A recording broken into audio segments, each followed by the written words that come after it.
let's get rid of the typos. Okay, so independent versus dependent events. We want to see the difference between those two.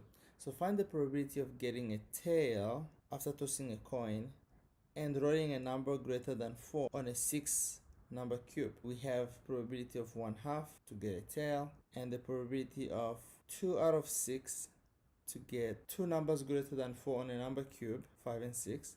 You multiply them, you get 2/12, which is 1/6. Now these two events are unrelated. Event 1 and event 2, here we're talking about a coin, here we're talking about a die, that's a dice in singular.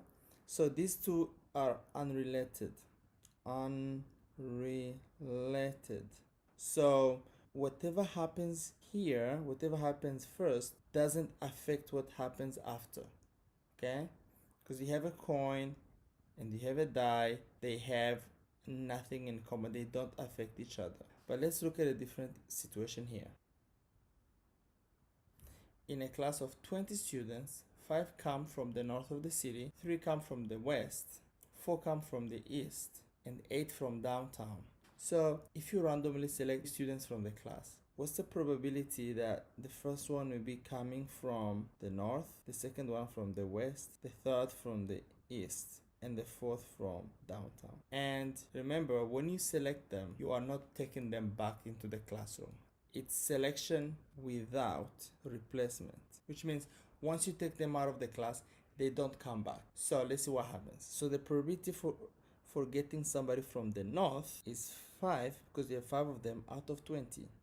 Then we will multiply with the probability for getting somebody from the west. But remember, since 1 is already gone, now I have 19 left.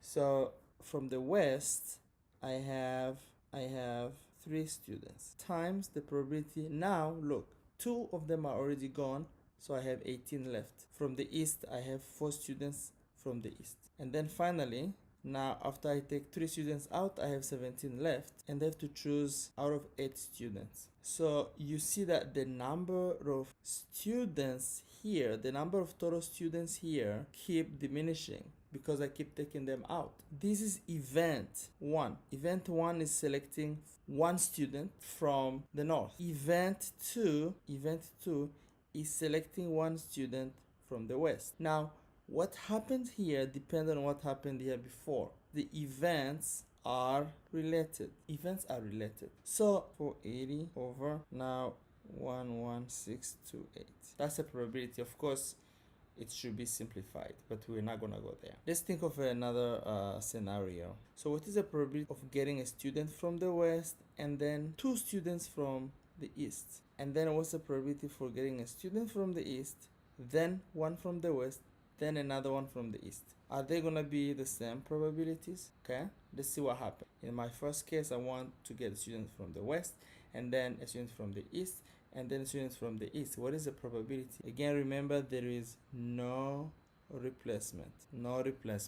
Okay, so to get a student from the west, I have 3 students, but these 3 does not mean that I'm getting 3 students out. It means that I'm getting 1 student, and I have a chance of getting 1 out of those 3 out of 20. A student from the east, the probability for that is 4 out of 19 times another student from the east. Now remember, 1 is already out. Now I have 3 students from the east, 4 out of 20 times.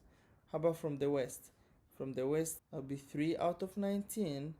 And then from the east again, now remember, I already took 1 here. So from the east again, that would be 3 out of 18. 36 over 684 in this situation. And then of course you have to simplify. Just remember, what happens before affects what happens after when there is no replacement. So